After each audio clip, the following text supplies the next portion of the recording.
In the heart of the small, fog-shrouded town of Blackthorn, nestled between the dense, ever-whispering pines, sat a crumbling Victorian manor. Inside this haunting house was a doll, a ragged porcelain figure with eyes that glittered unnaturally under the pitch-black night.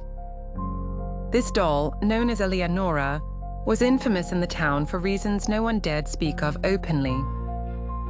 Lydia, an antique enthusiast, arrived in Blackthorn after her curiosity was piqued by tales of the cursed doll.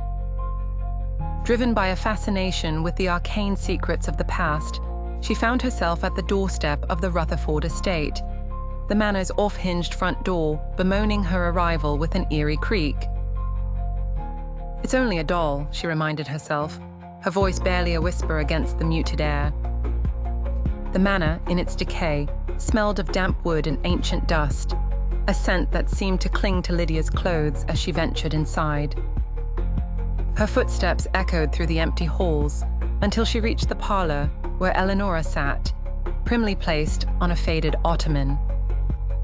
The room was dim, the only light a flickering candle that cast long shadows, bringing to life the embroidered tapestry on the walls. Lydia approached cautiously, her eyes fixed on the doll. Eleanora's glassy eyes seemed to follow her, betraying a presence that sent chills down her spine. She tentatively reached out, her fingers grazing the cold, porcelain cheek. As if on cue, the candle flickered violently. The shadows danced more feverishly, twisting unnaturally around the room. Lydia drew her hand back, startled, half expecting the doll to leap into action. Determined to unravel the mystery, Lydia decided to spend the night in the manor. She set up a small camp in the adjacent library, where the scent of old books blended with the perfume of night jasmines creeping through the broken windows. When midnight struck, a strange sound echoed down the corridor, a soft, rhythmic tapping. Lydia, clutching her flashlight, followed the noise. Her heart pounded in her chest, each beat a drum that matched her growing sense of dread. The tapping led her back to the parlor. Her flashlight beam caught the ottoman empty. Eleanora was gone. Panic set in as she scanned the room, only to find the doll had moved to a chair by the window, its head turned slightly as if gazing outside. Startled, Lydia darted forward, hoping for some rational explanation. Yet, when she approached, the chair was vacant. A chill crept over her skin. The doll was now seated at the grand piano, its lace dress untouched by dust. Whispers seemed to seep from the walls, faintly at first, then growing in intensity. "Leave! Leave!" they urged. Trembling, Lydia tried to compose herself. Realizing the danger, she decided to leave the manor at first light.